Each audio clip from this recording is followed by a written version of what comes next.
La cadena Democracia presenta Controversia. Pero estamos retomando con fuerza, cumpliendo las metas previstas. Hay que actuar con la fuerza que se necesita. Controversia. Sería un subsidio directo al consumidor. Una zona de seguridad del Estado. Controversia. Temas relevantes analizados a profundidad. Controversia. Con Miguel Rivadeneira. Comenzamos.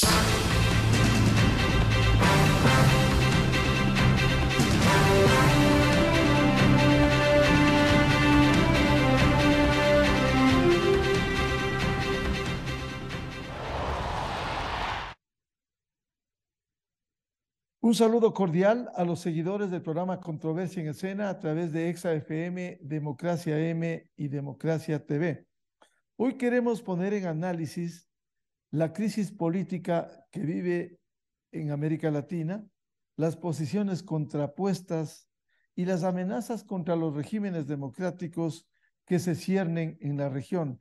Y para hacer un recuento rápido, revisar lo que hace poco hubo una cumbre en Brasilia, en donde el presidente Lula, Luis Ignacio Lula da Silva, dijo que en Venezuela hay solo una narrativa que generó reacciones no solo en la región.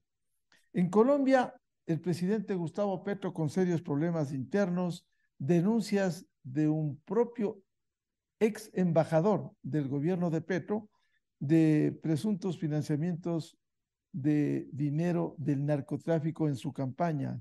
En Chile está en proceso una nueva constitución, quizás con otros ingredientes. Argentina, perspectivas con nuevas elecciones, cuando vemos que fracasó el gobierno del socialismo del siglo XXI de Alberto Fernández. En Nicaragua sabemos de esa dictadura que se perpetúa de los Ortega. En Cuba, qué decir, sumido más de 60 años también en esa dictadura. Y el Ecuador a las puertas de unas elecciones en donde como eje transversal en América Latina está las amenazas cuando acecha el narcotráfico y el crimen organizado. Para analizar estos temas quiero dar la bienvenida al embajador Alejandro Suárez, director de la Academia Diplomática, académico, miembro del Consejo Superior de la Universidad Andina Simón Bolívar, el doctor Benjamín Fernández Bogado, jurista, escritor, exasambleísta paraguayo y director de Radio Libre de Asunción, que nos acompaña desde la capital paraguaya, y Jorge Ortiz García, internacionalista y escritor. Quisiera empezar con el embajador Alejandro Suárez. Bueno, partamos de un hecho. En Venezuela hay solo una narrativa. ¿Qué está pasando en América Latina con esos criterios que se pretende vender en la región de que aquí hay narrativas y no hay realidades, como una dictadura en Venezuela? Muy buen día. Muchas gracias, Miguel. Nuevamente mi saludo para el doctor Benjamín Fernández y para mi buen amigo Jorge Ortiz, y por cierto para quienes nos escuchan y nos miran. Creo que en Brasil ocurrió algo muy interesante en el curso de la última reunión presidencial. Como tú recordabas, Miguel, se produjo esa declaración desafortunada del presidente Lula cuando calificó de narrativa a lo que estaba ocurriendo en Venezuela, y quien le salió al frente fue el presidente chileno. El presidente chileno que hemos entendido es un presidente que tiene una orientación ideológica, se podría decir, más próxima al a la orientación de los países del socialismo del siglo XXI, Venezuela entre ellos, pero fue Chile, fue el presidente Boris el que se le salió al encuentro y le dijo muy claramente pues que evidentemente eso no era una narrativa, esa era una realidad. Y me parece que marcó una posición clara que también fue la de Uruguay, y también de paso fue la de Ecuador. Quizás más adelante podría mencionar algo de lo que el presidente Lasso mencionó en la reunión de Brasil. Pero la intención del presidente brasileño, del presidente Lula, como todos habíamos visto, habíamos entendido que consistía básicamente en dos cosas. La primera, tratar de reflotar a UNASUR, y la segunda, de alguna manera, pues lavar la imagen del presidente venezolano. Y me parece que en la reunión de Brasil no se pudo conseguir ni lo uno ni lo otro, ni lo uno ni lo otro. Eh, Hubo expresiones muy fuertes en contra de la presencia del presidente Maduro en la reunión y luego pues lo dicho por el presidente Boric y que también de alguna manera el presidente Guillermo Lasso lo dijo en su intervención. El presidente Lasso fue eh, muy claro cuando dijo, y les pido que me autoricen a leer la intervención del presidente Lasso, que dijo, no existe democracia donde hay presos políticos, no existe democracia donde hay una diáspora de más de 7 millones de ciudadanos, a muchos de los cuales les hemos dado una acogida en nuestro país. Esa era una alusión directa a Venezuela. De manera que eh, me parece que eh, no fue o no habrá sido muy del gusto del presidente de Brasil los resultados de la reunión de presidentes. Doy la bienvenida al doctor Benjamín Fernández Bogado. El primer comentario sobre la última cumbre de Brasil y estas declaraciones del presidente Luis Ignacio Lula da Silva sobre Venezuela. ¿Es solo una narrativa, Benjamín? Buen día. Entendiendo la expresión de narrativa como una especie de discurso que no encuentra un asidero en la realidad, evidentemente fue una frase muy infeliz de parte de Lula, como hace aparecer la idea de que eso ha sido una especie de invención de aquellos que no pueden definir la condición de dictadura que tienen Venezuela, Cuba, Nicaragua y de otras democracias que tampoco se encargan de demostrar de que están consolidadas sobre la base del respeto del Estado de Derecho y también de las instituciones en su conjunto. Lo que sí noto es que nos están haciendo hacer creer de que no importa el tipo de calidad democrática que se tenga para describirla como tal, cuando las palabras representan justamente valores, realidades sobre las que tienen que asentarse ellas para tener esa definición. La democracia es un sistema político de oportunidades desde el punto de vista económico, social, pero también lo es desde el punto de vista jurídico, cuando se respetan instituciones y cuando bien lo apuntó el embajador, no existen presos políticos, ni nadie está forzado a una diáspora tan grande como la que tuvo Venezuela en los últimos años. Alguien que pretenda hacernos creer que Nicaragua no es una dictadura, cuando hay varios partidos políticos y sus representantes que no pueden competir simplemente porque a Ortega no se le da la gana. Y pasa una cosa igual con Cuba, que no hace falta ya hacer ninguna referencia sobre ella. Y por supuesto, Venezuela, que tiene todas esas características autoritarias que se ha descrito acá. Eso no puede ser parte de una narrativa, de una invención, de un relato que no se adecua a la realidad. La democracia ya ha tenido sus buenos tiempos en América Latina y ya no nos pueden tratar de giles, de tontos, a hacernos creer de que lo que acontece en esos países es una democracia. Aquí en el Paraguay tuvimos durante mucho tiempo un dictador llamado Stroessner que tenía elecciones cada 4 años y definía a la suya como democracia a la paraguaya.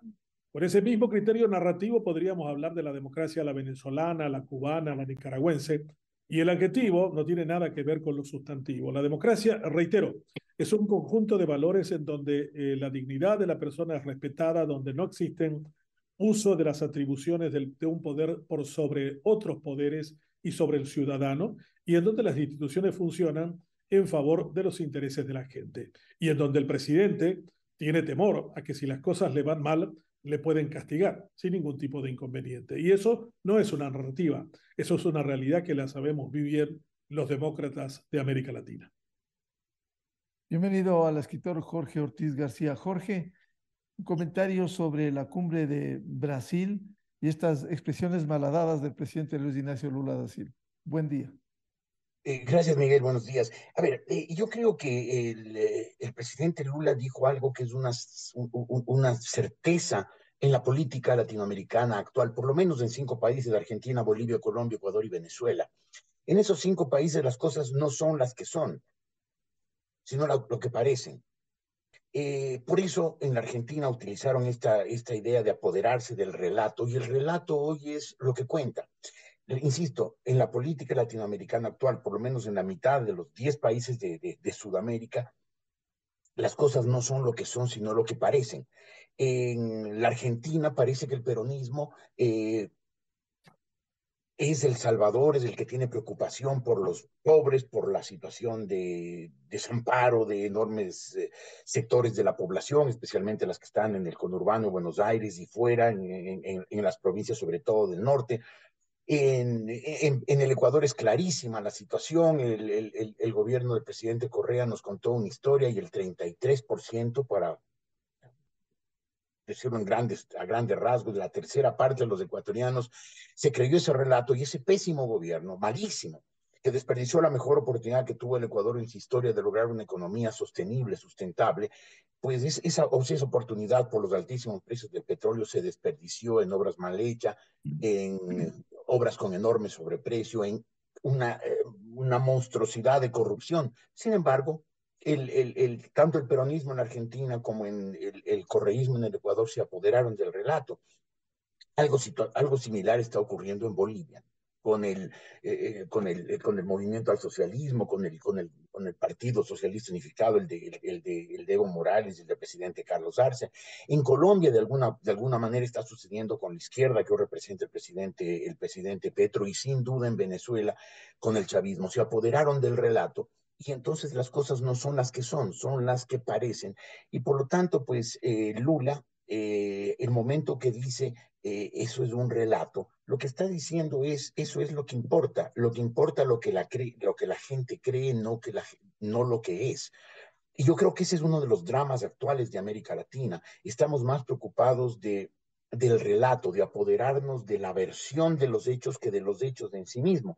Estamos viendo, por ejemplo, que en la campaña electoral argentina, una vez más el peronismo, que desde 1946, cuando el general Perón se apoderó del país y generó todo este movimiento que 3/4 de siglo después no se ha desvanecido, el peronismo trata una vez más de convencerles a los argentinos que ellos, los peronistas del Partido Justicialista, el frente de Todos, es el partido que representa a los pobres, a los desposeídos, a los abandonados, mientras que sus adversarios, en este caso Juntos por el Cambio o la derecha del señor Milei, son representantes de los intereses más protervos, de los explotadores, de los ricos, de quienes se benefician de las riquezas de ese país. Y en el Ecuador el correísmo nos cuenta lo mismo.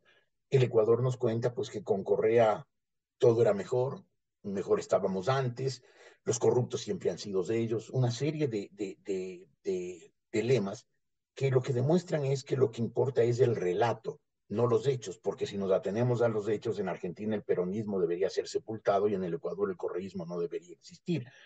Entonces, Lula creo que dijo un disparate viniendo de un estadista, de un hombre que durante sus 2 gobiernos, del 2003 al 2011, fue un hombre serio, que hizo unas políticas de izquierda, tuvo problemas de corrupción sin duda, pero hizo unas políticas de inclusión social que permitieron que muchos millones de brasileños salieran de la pobreza. Entonces, viniendo una expresión como la que utilizó de un estadista es un disparate, pero viniendo de un político en campaña, como parece que es el Lula del tercer mandato, es una frase que responde a la realidad. Lo que importa es el relato, porque las cosas en América Latina, en la política latinoamericana, ya no son lo que son, sino lo que parecen. Embajador Alejandro Suárez, ¿puede vivir América Latina en medio de este acoso del narcotráfico, la delincuencia, la demagogia, los populistas? ¿Puede vivir del relato, como dice Jorge? Pues evidentemente no, querido Miguel, queridos amigos. Efectivamente lo que dice Jorge es muy cierto. Y es que los gobiernos del llamado socialismo del siglo XXI han tomado o se han apoderado de esa especialidad. Y claro, hay hay una confusión, hay una incertidumbre alrededor de lo que en nuestra región, América Latina, se debería hacer en cuanto, por ejemplo, lo que tiene que ver con la integración. Todos sabemos muy bien que muchas de las iniciativas, varias de las iniciativas de integración que hemos tenido han naufragado, han fracasado por precisamente el componente de la contaminación ideológica que es parte pues o consecuencia del relato, de este relato que nos menciona Jorge. Pensemos en la otra intención que probablemente tuvo el presidente Lula de reactivar UNASUR, cosa en la que no había evidentemente acuerdo entre los países, no al menos reactivar aquella UNASUR que estuvo al servicio de intereses ideológicos, al servicio de los propósitos de países del socialismo del siglo XXI.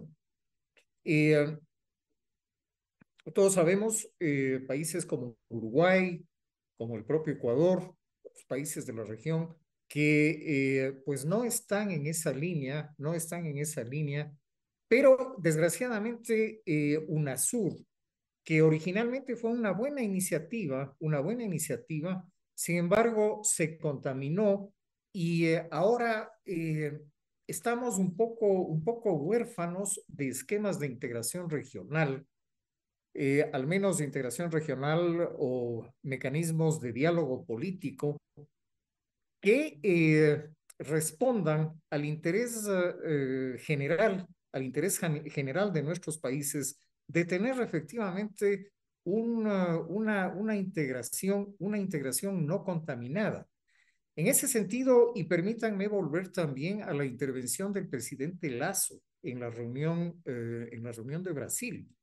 El presidente Lasso dijo, y esta es una cita, dijo: vemos con preocupación cómo los últimos años la integración regional se transformó en un espacio donde se legitimaban las retóricas particulares de ciertas administraciones.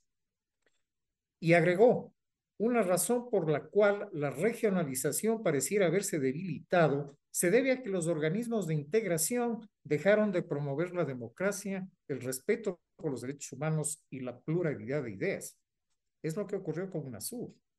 El propósito del presidente Lula de reactivar, de reconstituir UNASUR, aquella UNASUR, pues también naufragó. En el documento, en el llamado Consenso de Brasilia, no hay una referencia, más bien hay una referencia muy general a continuar en un proceso de reactivación de la integración, pero no hay nada que haga pensar en la posibilidad de volver a UNASUR. Doctor Benjamín Fernández, lo que se puede ver a raíz de estos pronunciamientos y esta reunión fracasada de la cumbre de Brasil, ¿acaso lo que interesa en América Latina, la toma del poder, ir a modelos fracasados como el de Venezuela, con esa diáspora de más de 7 millones de venezolanos que huyeran de Venezuela? Todos iguales ahora, claro, una de las filosofías, todos iguales, pero en la pobreza, con sueldos bajos, con unas condiciones paupérrimas. Lo que interesa en América Latina es la toma del poder con estos modelos que terminan complicando la situación de nuestros países. Nuestras democracias son democracias de muy baja intensidad, esa es la verdad, que se acaban en rituales electorales cada cierto tiempo, pero sin ninguna cuestión de fondo que haga creer a la gente de que realmente es el menos malo de los sistemas políticos, como alguna vez lo dijo Churchill. Yo creo que en ese sentido la democracia ha dejado de entusiasmar a los demócratas que van a las cuestiones electorales por una cuestión meramente ritual y cada cierto tiempo, pero que no encuentran en ella una respuesta a sus grandes problemas de vida cotidiana. El tema de la integración ha sido también parte y uso prestado el concepto de Lula de una narrativa que nunca se llevó adelante. El propio Brasil es una muestra cabal de que la integración realmente no está para nada dentro de su agenda de relación con su vecino Paraguay, por ejemplo. El Paraguay es el 1% del Producto Interno Bruto y tiene junto con Brasil la mayor hidroeléctrica del mundo, que es capaz de generar pero millones de megawatts, que a lo largo de los 50 años que concluyen ahora del tratado, el 14 de agosto de este año, ha hecho que Brasil se enriqueciera y generara el desarrollo de Sao Paulo, llevándose 75 mil millones de dólares de Paraguay, que se vio obligado a tener que dar la energía que no consumía a un precio de generación al Brasil durante 50 años. ¿Usted cree que esto en algún momento para Brasil fue una cuestión de conciencia y decir venimos aprovechándonos de un vecino pequeño y lo estamos explotando, empobreciéndolo notablemente? No, jamás. Lula ha dicho que está todo bien, que realmente cree que Paraguay tiene razón, pero la hora práctica de reconocer nuestros derechos ha quedado muy distante de ese discurso en el cual habla de UNASUR y de otros proyectos de integración. Pasa lo mismo con la Argentina. Hoy en día, si usted quiere cruzar desde la aduana de Paraguay y de Encarnación a Posadas, tiene que esperar 12 horas para que el procedimiento se cumpla. O sea, si no somos capaces de resolver cuestiones nimias, como las cuestiones del paso fronterizo, o no somos capaces de reconocer que el grande sigue explotando al pobre de manera extraordinariamente injusta, como el caso de Brasil con Paraguay en el tema de Itaipú, todo lo que se diga va a ser un relato de expresiones que no tienen sentido. Acá nosotros decimos que las cumbres presidenciales en los proyectos de integración no pasan más que de un pretexto para que los presidentes se salgan de los problemas cotidianos por un par de días y para tratar de huir de las responsabilidades y compromisos que se tienen. Y creo que en ese sentido a la democracia le hace falta sentido realmente evangélico, de concepción de lo que es realmente vivir en democracia y de integración, pero en términos concretos, prácticos, en esas cuestiones que se vean en la posibilidad de que haya un libre flujo de personas y de mercaderías y no exista como ahora con la Argentina, que decidió de motu propio cobrar un peaje a todas las embarcaciones que crucen su territorio, yendo en contra de un concepto internacional garantizado desde hace muchos años, de varios siglos de la libre navegación de los ríos. O sea, si nosotros estamos todavía en el macaneo de la democracia, es lógico que vamos a seguir teniendo sinvergüenzas, demagogos y nunca los anagogos que nos debemos entre todos para volver a creer en la democracia como tal. Jorge Ortiz, los regímenes democráticos en América Latina están amenazados por este populismo, esta demagogia de quienes han enarbolado el socialismo y terminan empobreciendo a los países. Sin duda, la democracia vive en estos países amenazada por el populismo y por la demagogia. Esa es su amenaza mayor, pero no es la única. Yo creo que la debilidad de la democracia en nuestra región se debe sobre todo a que no hay un respaldo popular masivo y convencido a la democracia. Lo ven como un sistema de gobierno que sí, que mientras funcione o mientras parezca que funcione está bien, pero si en algún momento tienen que venir los militares, que vengan, o si alguna vez hay que buscar alguna otra salida, pues salimos. Y es por eso que hemos caído tan fácilmente en muchos de nuestros países en el socialismo del siglo XXI. Yo creo que hay un problema básico en la democracia. La democracia no ha llegado a enraizarse del todo en nuestros países. Todavía son recientes las dictaduras. Y aparte de las dictaduras, los gobiernos con ropaje democrático, pero que son en el fondo gobiernos despóticos. El Ecuador lo vivió claramente durante el correísmo. Era un gobierno que solo tenía las apariencias de democracia, cuando en el fondo era un régimen autoritario, atropellador, abusivo.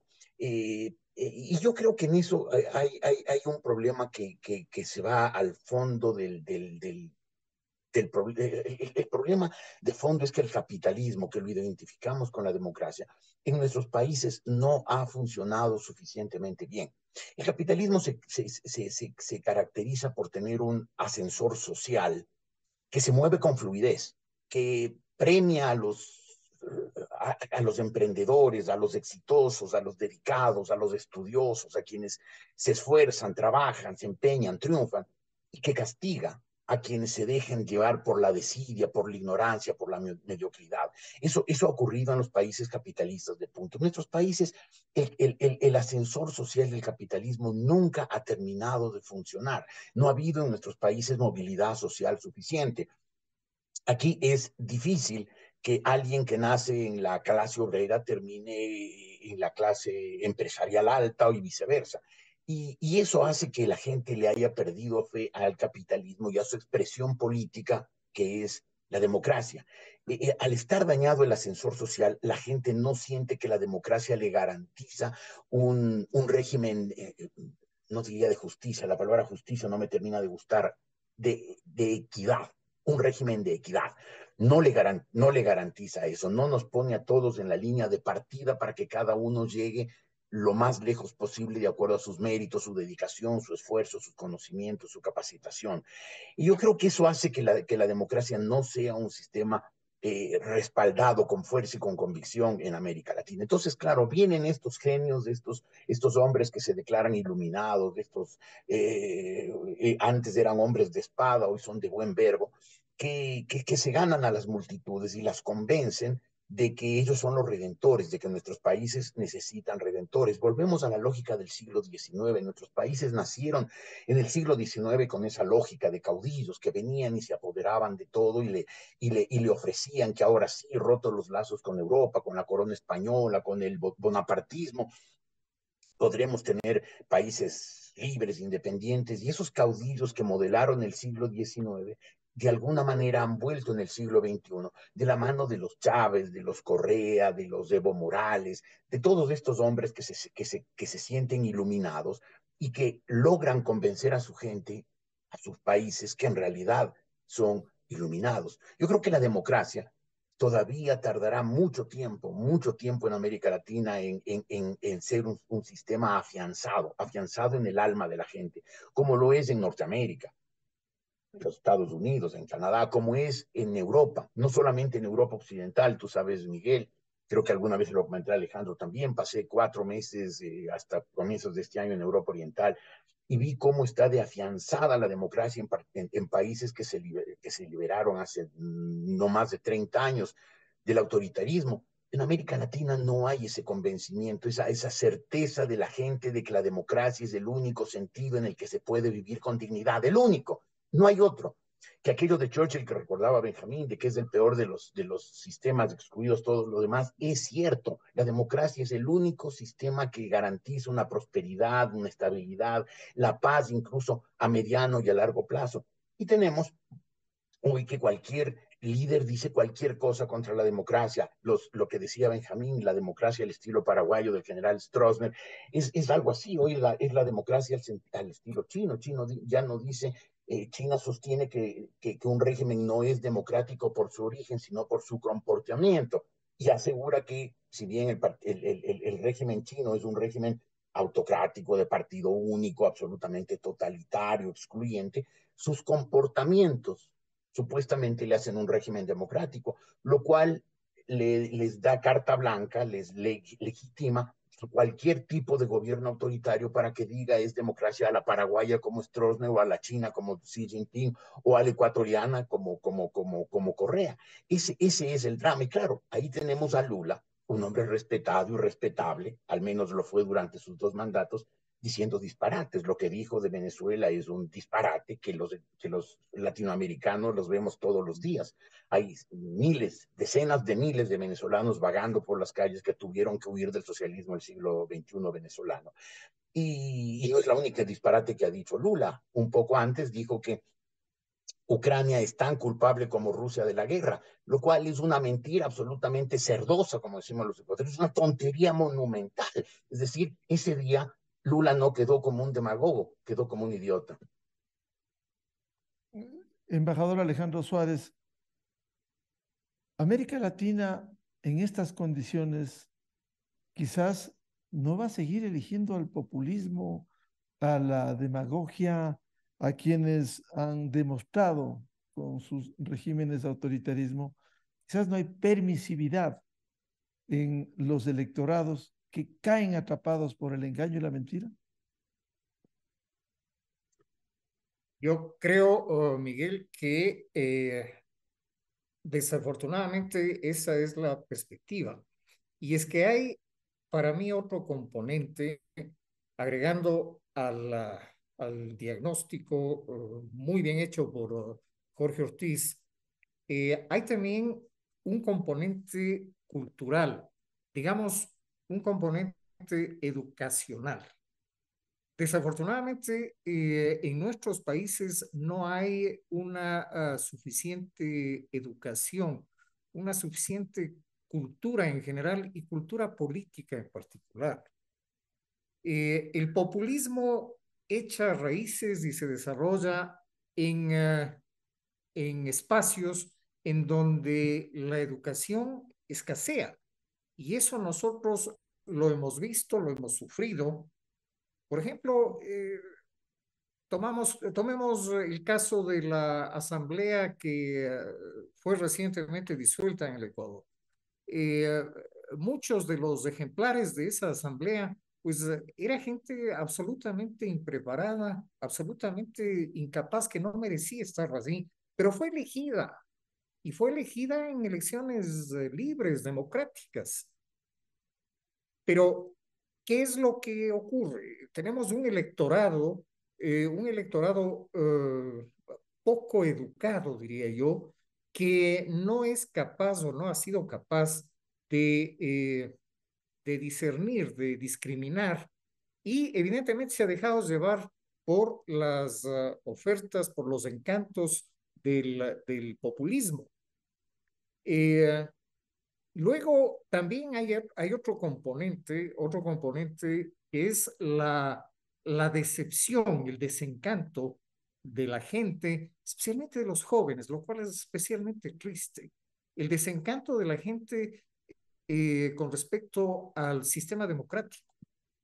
Yo he palpado eso, yo soy profesor universitario, tengo contacto permanente con jóvenes y he podido palpar muy claramente eso, el desencanto, la decepción que hay con respecto a la política en general, la decepción que hay con respecto a la democracia. ¿Por qué? Porque hay una gran cantidad de personajes de la política que efectivamente no inspiran, no suscitan confianza en la democracia.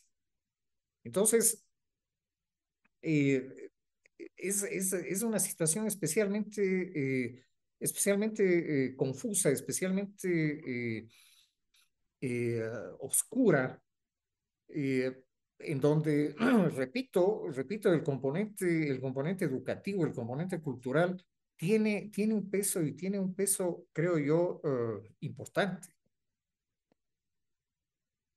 Embajador Suárez, pero esa decepción que efectivamente existe en parte de la población del electorado no puede ser el remedio ir a un gobierno populista autoritario que atrapa a ese electorado que vive decepcionado. Claro, es que el populismo es un recurso muy hábilmente explotado por líderes que han aprendido a ganar fácilmente adhesiones a través de ofertas fáciles, a través de discursos casi elementales, de muy fácil consumo. Y, eh, y claro, en países que tiene tantas carencias, tantas limitaciones, pues evidentemente cede a esos encantos y vota, y vota. Entonces, hay también evidentemente una responsabilidad de los partidos políticos, pero bien sabemos que en la mayoría, diría yo, desafortunadamente en la mayoría de nuestros países, se ha perdido mucho o ha bajado mucho el nivel de los partidos políticos. Hay un descrédito generalizado con respecto a los partidos políticos. Y claro, no pueden ahora los partidos políticos, no tienen capacidad los partidos políticos para elegir o para presentar personas de buen nivel, de buena capacidad, como candidatos a las diferentes dignidades.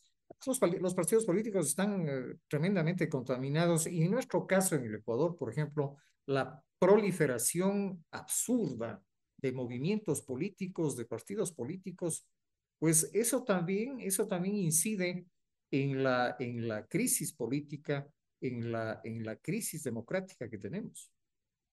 Doctor Benjamín Fernández, ¿cómo enfrentar este hecho y por qué pueden seguir imponiéndose el autoritarismo, la demagogia, el socialismo? El caso ecuatoriano que citaba el embajador Alejandro Suárez, aquí se denostó a los partidos políticos. Cierto es que habían cometido muchísimos errores, pero se desbarató ese sistema para ir a un sistema peor. Ahora son parte del pasado al que se denostó. De una decena de partidos se pasó a 280 movimientos y partidos políticos. Ahora son parte de eso, pero han atrapado al electorado, Benjamín. Yo tengo una expresión que suelo repetir con frecuencia, que los males de la democracia solo se curan con más democracia o con una real democracia. Yo creo que lo que hemos tenido hasta ahora no se parece a lo que realmente ella debería representar y reflejar. Y me gusta mucho la expresión de Alejandro cuando habla de ejemplares, porque me trae a la memoria una especie de definición que había hecho Borges cuando le preguntaron acerca de qué era el peronismo, y él contestó de que era un aluvión zoológico. Y esa expresión de ejemplares parece como una descripción también del mismo cuadro borgiano de la democracia de su tiempo. A mí me parece que nuestra democracia requiere volver a sus catecismos originales, a explicar qué es lo que es la democracia.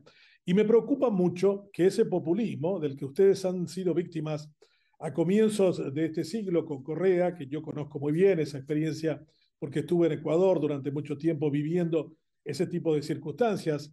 La última vez fue una cosa muy simpática, había llegado a Guayaquil por tercera vez en un medio año y el encargado de los controles me dijo, ¿por qué viene tan frecuentemente usted a Guayaquil? Y yo le dije, vengo porque me gusta el malecón. Y me dijo, no, usted no viene a ver el malecón, eso es suficiente con haberlo visto una sola vez. Y yo le dije, yo le voy a contar a qué vengo si usted me cuenta de qué país es usted. Y me dijo el encargado de la aduana, que me apartó de los controles, me dijo, yo soy ecuatoriano. Le dije, no, tú no eres ecuatoriano, tú eres cubano y estás haciendo un trabajo de control que corresponde a la soberanía ecuatoriana. Si me dices de qué parte de Cuba eres, yo te diré a qué vengo a Guayaquil. Y me dijo, no, ese no es el trato, no, ese es el trato. Y finalmente me dejó ir. Pero cuando uno ocurre cosas como esa, que para mí fue sorprendente y suelo comentar como experiencia, de cómo los países van dejando su soberanía en manos de otros países para propósitos innobles finalmente, ¿no? Porque era parte de un mecanismo de control, un espionaje que los cubanos habían desarrollado con tecnología soviética y con la Stasi de aquellos momentos, y que ha desarrollado un sistema que es muy efectivo para controlar a la gente. A mí me parece que el populismo de ustedes, el populismo que hemos vivido también de alguna manera en Paraguay hacia comienzos de este siglo, es el hijo de la abundancia. Había unas materias primas enormemente bien cotizadas en los mercados internacionales, especialmente en China, que crecía a un 13%. Yo creo que el populismo que tenemos ahora es mucho más peligroso que el que se tuvo a comienzos del siglo. En las últimas elecciones en Paraguay, un populista de nombre Paraguayo Cubas obtuvo el tercer lugar, solo 150.000 votos por debajo del segundo. Y su único argumento es que va a fusilar a todos, incluido a nosotros, los periodistas. A mí me calificó de gorila, por ejemplo, una vez entrando a la redacción del periódico, dijo, ¿dónde está el gorila, Benjamín? Y lógico, eso me recuerda de nuevo los ejemplares de que habló Alejandro. Y yo le dije, mire, yo no le he tenido miedo a Stroessner y no le tengo miedo a usted. Así que usted no se preocupe, que cuando usted quiera asesinarnos y matarnos y fusilarnos, pues no se le hace tan fácil la situación. Y creo que el populismo ahora se parece muchísimo al fascismo. Tiene muchas de sus características. Apela al fracaso de los demócratas, a sus malos comportamientos, a la incapacidad de las instituciones y plantea como recurso no la cuestión de que tenemos mucho más que repartir entre todos, como fue a comienzos de este siglo con el populismo de las materias primas en abundancia y con buenos precios, sino ahora apela al desencanto, a la desilusión. Esta democracia de los desencantados puede terminar en manos de unos fascistas cuya única manera de poder sostenerse en el poder es persiguiendo a todo aquel que se le ponga enfrente y haciendo fusilamientos masivos para beneplácito de sus adherentes, pero para desgracia de toda América Latina. Jorge Ortiz, ¿por qué tienen que seguir imponiéndose el autoritarismo, la demagogia, el engaño, el socialismo? Quizás hay un gran ingrediente de desinformación, de falta de educación, que permite enceguecidamente seguir a estos caudillos. Es eso que yo decía al comienzo, Miguel, se apoderaron del relato, nos contaron una historia, la difundieron con muchísima habilidad, con muchísima sagacidad, con mucha eficacia. Y mucha gente está convencida, en el caso ecuatoriano, de que Correa fue un gran presidente, cuando puede haber sido tal vez el presidente más dañino a largo plazo de la historia ecuatoriana. Pero mucha gente, muchos correístas están convencidos de que el Ecuador no ha tenido desde el 13 de mayo de 1830, cuando nos separamos de la Gran Colombia y empezamos nuestra vida independiente, no ha tenido un presidente tan iluminado, tan acertado, tan comprometido con los intereses populares como Rafael Correa. Y hay un 33% o algo parecido de ecuatorianos que repiten ese disparate con fe y alegría. Y esto lo seguimos viendo en una serie de países latinoamericanos. Lo grave, lo que a mí me preocupa, es que los populistas originales de estos países, ¿no? Los caudillos del siglo XIX y sobre todo los líderes populistas que irrumpieron en la última parte de la primera mitad del siglo XX, eran populistas que querían un rato la presidencia, que querían ponerse a la banda presidencial, ejercer el poder un tiempo, pero hoy estamos viendo que quieren implantar regímenes perennes, al estilo de lo que pasó en Cuba. Y yo estoy seguro que muchos de estos líderes de izquierda latinoamericana no lo admiraban a Fidel Castro por sus logros, porque logros tuvo muy pocos. Lo admiraban porque, a pesar de sus poquísimos logros, logró quedarse en el poder el resto de la vida. Entonces decían, ¿cómo hacen? Este tipo es un genio, es un sabio, hay que seguir sus pasos. Y vemos que Chávez logró hacer en Venezuela lo que hizo Fidel Castro en Cuba. Cuando se murió, dejó sus herederos y sus herederos siguen mandando. Sigue Nicolás Maduro, un hombre de una mediocridad apocalíptica, y sigue siendo el presidente de Venezuela indisputado. Y Daniel Ortega es un imbécil. A todas luces es un imbécil, se le oye hablar a él. Y uno dice, pero ¿cómo este gorila puede ser el gobernante de 25 años en Nicaragua? Pero vemos que en otros países de América Latina hay el mismo afán de perpetuación. El general Perón quizás no tenía estos alcances, este afán de que su legado se prolongue el resto del siglo XX y se meta profundamente en el siglo XXI, pero de alguna manera lo ha logrado. Hoy siguen enarbolando la bandera del peronismo y sobre todo del nombre de Eva Perón, sus partidarios, con un entusiasmo impresionante, y quieren prolongar el peronismo pues hasta el fin de los tiempos. Que si la Argentina sigue en el peronismo, el final de los tiempos de la Argentina viene rápido. En el Ecuador vemos lo mismo. Correa hoy ni siquiera disimula sus afanes. Quiere que sea elegida presidente esta señora, creo que se llama González, que candidatizó ayer, y ya le dio su plan de gobierno. Le dijo, lo que tiene que hacer es ponerse la banda presidencial y firmar un decreto llamando Asamblea Constituyente. Y tiene que hacer una buena demagogia, gastarse la plata en grande, para generar la idea de que ha vuelto la prosperidad, la opulencia, la abundancia que hubo en los primeros años de Correa, gracias a los altísimos precios del petróleo, no a ninguna habilidad del señor Correa.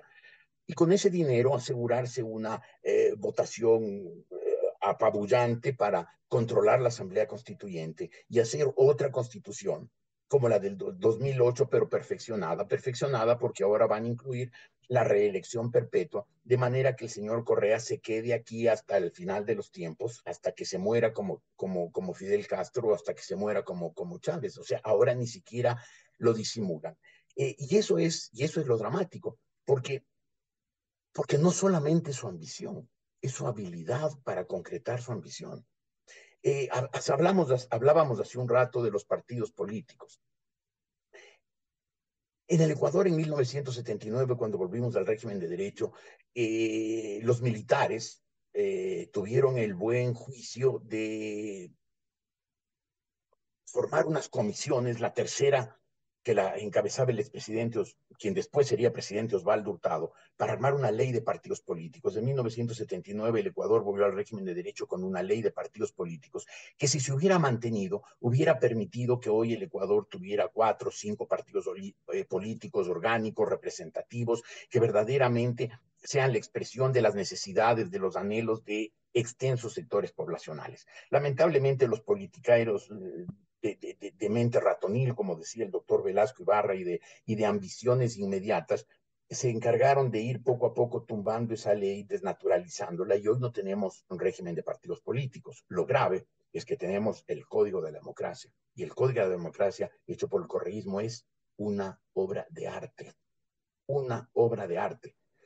El Código de la Democracia que nos pusieron en el Ecuador impide la creación de partidos políticos y fomenta la dispersión. Como tú decías, Miguel, hoy tenemos 280 movimientos y prácticamente no tenemos ningún partido político. Ni siquiera el correísmo se ha dado la molestia, pese al control que tiene absoluto sobre los organismos políticos, sobre los organismos del poder político, se ha dado la molestia de ser un partido político. Porque con ese código de la democracia no se necesitan partidos políticos. Va a haber estos movimientos 280, que serán 500 en la próxima elección, de manera que nunca nadie pueda hacerle un contrapeso al correísmo. Es una obra de arte. El código de democracia está hecho con manos maestras y con mentes frías para impedir la democracia en el Ecuador, para impedir que haya partidos políticos, para lograr la dispersión política de manera que no haya contrapesos al poder absoluto del correísmo. Y eso es lo grave, que esas ambiciones de perpetuación, esas ambiciones de poder absoluto, no son simplemente impulsos, arrebatos, afanes. Son planes muy, muy bien estructurados por unas mentes muy frías, muy pensantes, muy calculadoras, que han creado una estructura jurídica que se refleja en una estructura política magnífica para los afanes del correísmo y terribles para la tranquilidad del Ecuador. Ahora, el problema es que ha habido organizaciones en medio de esta debilidad que han permitido por acción u omisión, porque no se han empeñado en ningún momento en cambiar o el código de la democracia o por lo menos reformarlo. No ha habido esa voluntad política.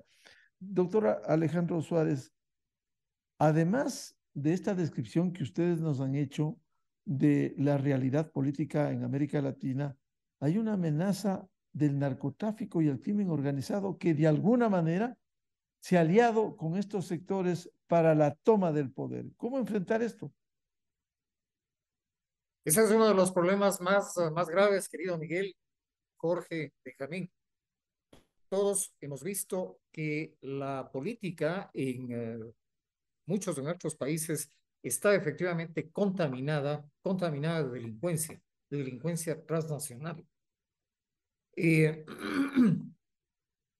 Buscar una solución a eso, bueno, los países tendrían que comprometerse en esquemas de cooperación efectivos para combatir a esa delincuencia transnacional, pero compete a los países al interior de sus territorios el combatir a la política contaminada de delincuencia. Desafortunadamente, todos sabemos el delito transnacional que es tan lucrativo, el narcotráfico, que mueve millones de dólares, pues posee los recursos suficientes para comprar, para arrendar políticos. Entonces, eso es lo que estamos viendo también en nuestro medio. Yo quisiera hacer una referencia sobre algo que a mí me parece también importante y que tiene que ver con la ideología. Todos sabemos que mientras se mantuvo vigente la llamada Guerra Fría, había un enfrentamiento entre potencias, había un enfrentamiento entre las dos grandes potencias, y ese enfrentamiento era básicamente ideológico. Una y otra tenían sustento ideológico, filosófico inclusive. Por un lado, el comunismo, el marxismo-leninismo, y por otro lado, pues la ideología liberal, la filosofía liberal. Pero cuando cayó el muro de Berlín, cuando se acabó la Unión Soviética, pues se acabó también el enfrentamiento ideológico. Y se acabó ese escenario tradicional de la izquierda versus la derecha. Y ahora se sigue hablando también de la izquierda y de la derecha. Y esto es también un problema o un tema que suscita confusión. Y el socialismo del siglo XXI ha pretendido ser una forma de ideología, pero todos sabemos que no lo es. El socialismo del siglo XXI es un proyecto de poder. Cuando se hablaba en el Ecuador del proyecto político del presidente Correa y de la Revolución Ciudadana, se hablaba del proyecto político. Yo siempre sostuve que no había un proyecto político, había un proyecto de poder. Y lo que ha ocurrido, ha venido ocurriendo en otros países, Venezuela, Nicaragua, la propia Cuba, es un propósito o un proceso para perpetuarse en el poder, como decía Jorge, para perpetuarse en el poder, pero para usufructuar del poder, para aprovecharse del poder, para sacar provecho inclusive económico, lo hemos visto, del poder. Eh, los países que han enarbolado este estandarte del socialismo del siglo XXI, es una izquierda ficticia, no es propiamente una izquierda. Y luego eso de tratar de reconstruir el enfrentamiento entre potencias. eh, ¿Cómo podemos ahora seguir hablando de un enfrentamiento entre la izquierda y la derecha, que antes pues estaba representada la izquierda por países como la Unión Soviética o China, y la derecha pues estaba representada por los Estados Unidos? ¿Quién puede decir en este momento que Rusia, la Federación Rusa es de izquierda? Es absurdo. Y yo siempre planteo ante mis alumnos y les digo, miren, si hablamos de imperialismo, eh, pues veamos qué pasa con China. Pues. China, todos sabemos, ha sido calificada como el mejor ejemplo de capitalismo de Estado. Entonces, no hay una motivación ideológica actualmente, hay una motivación de poder, y una motivación de poder que muy, muy frecuentemente o casi en todos los casos está asociada a la corrupción, además.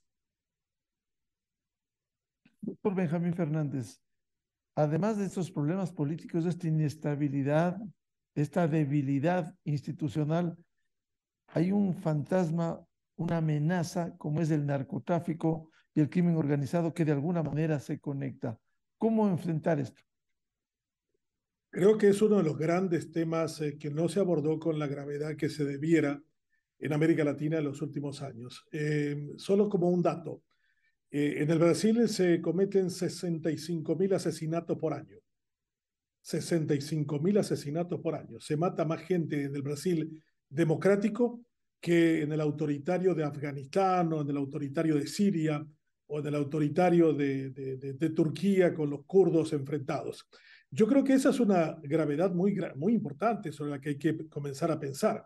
Ahí tienen una banda criminal llamada el PCC, el Comando Vermelho, que es su rival, que básicamente trabajan con el tema de drogas como un factor central y que han tenido incluso la capacidad de tomar por asalto una ciudad industrial de 25 millones de habitantes como São Paulo no hace mucho tiempo.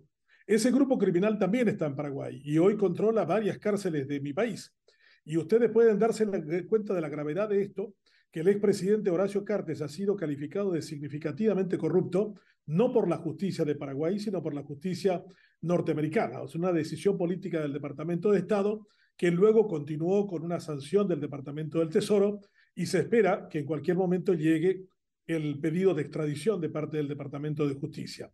Mientras tanto, el expresidente Cartes gana el control del Partido Colorado, que está en el poder desde hace 70 años, y le hace ganar a su delfín, Santiago Peña, quien coloca de presidente y que va a asumir el próximo 15 de agosto.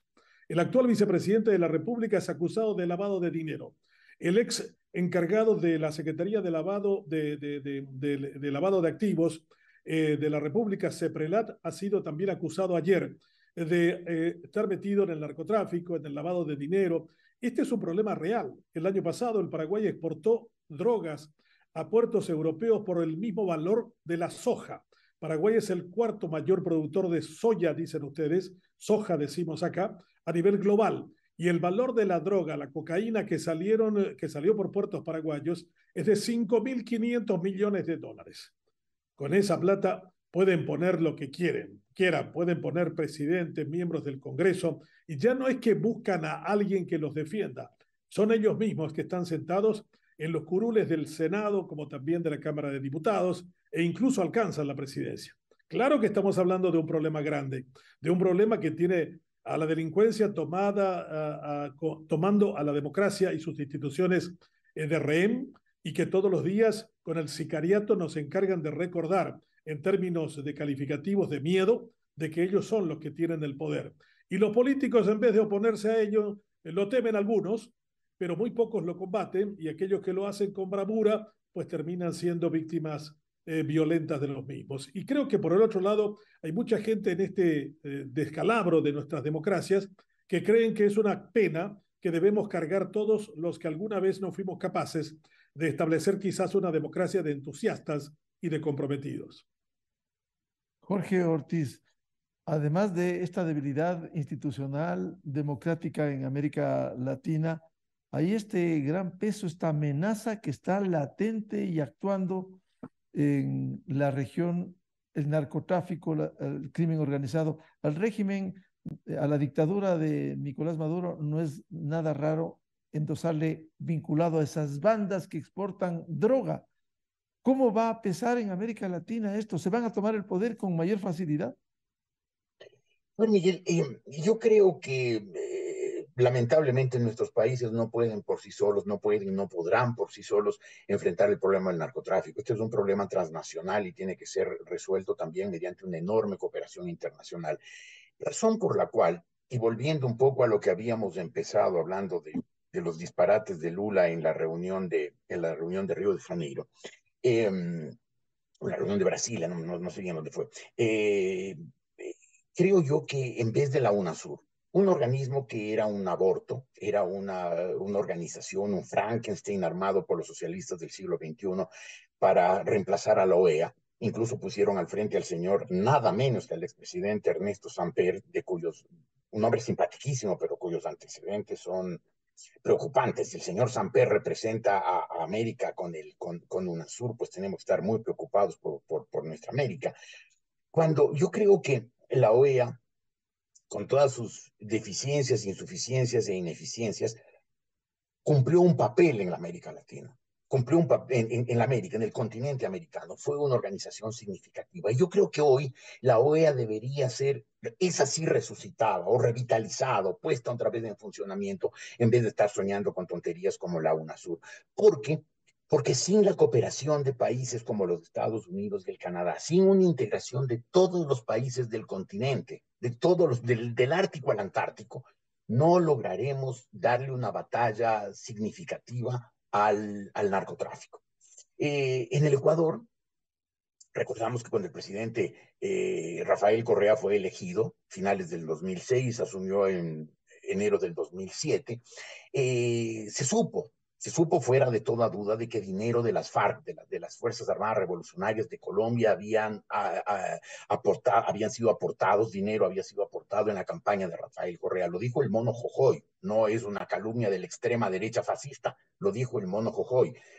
Y lo que vimos, pues, que en los 10 años del gobierno de Correa hubo un Estado que de alguna manera se convirtió en protector o por lo menos en un paraguas para que no se vean la expresión brutal del narcotráfico.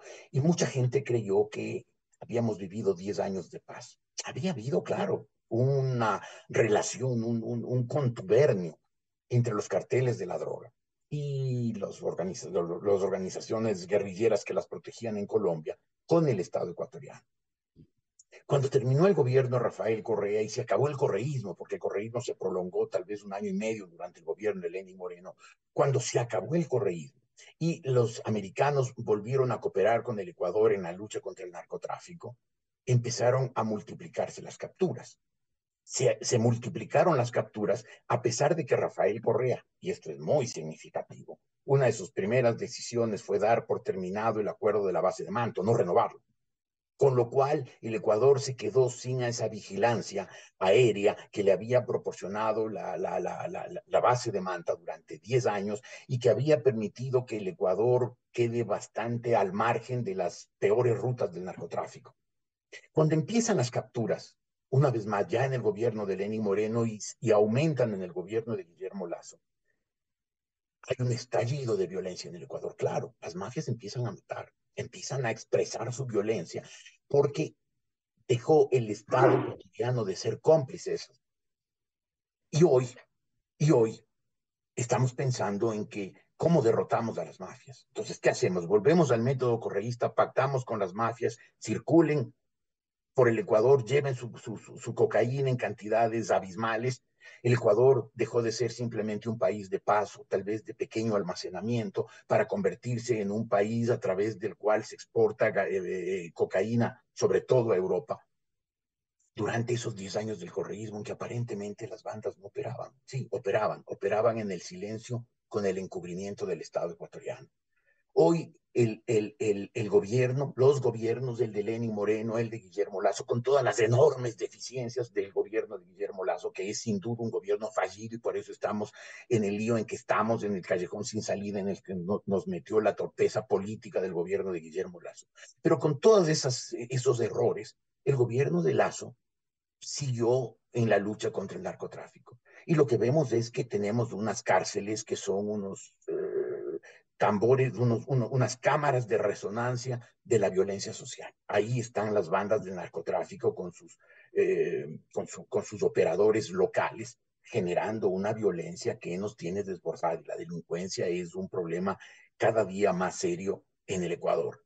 Creo yo que no basta con que venga un hombre con ametralladora al estilo de Nayib Bukele en El Salvador a solucionar el problema. Sería ingenuo creer que se puede hacer así, y porque en El Salvador tampoco están resueltos los problemas. Puede haber una imagen, pero es un poco lo que se decía antes, pues lo que decía el general LeMay cuando en la guerra de Vietnam decía bombardear Vietnam hasta volverlo a la edad de piedra, claro.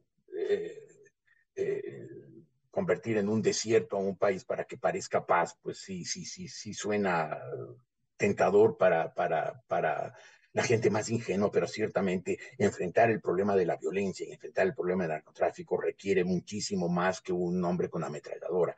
Se requiere una política a largo plazo, tanto nacional como internacional. En este caso necesitamos una política por lo menos interamericana. Y por eso creo yo, un poco enlazando con lo de antes de la UNASUR, creo yo que este momento tenemos que darle fuerza a la OEA, tenemos que rescatarla, resucitarla, volverla a convertir en el foro en que se expresan los anhelos, los problemas, las necesidades, las angustias de los países del continente, incluida la cooperación. Debe ser el foro en el que se establezca la cooperación. Yo creo que la OEA deberíamos darle una fuerza, porque sin la cooperación de los Estados Unidos, sin la cooperación del Canadá, sin la participación de todos, absolutamente todos los países del continente americano, será imposible disminuir la incidencia del narcotráfico. Al contrario, las bandas seguirán operando cada vez con más fuerza y cada vez con con una actitud más sanguinaria. Por eso creo yo que si bien no basta con hacer revoluciones de papel, como se decía, esa expresión se utilizaba en la vieja Roma, que se creía que se cambiaban los problemas, que se cambiaban la realidad mediante edictos.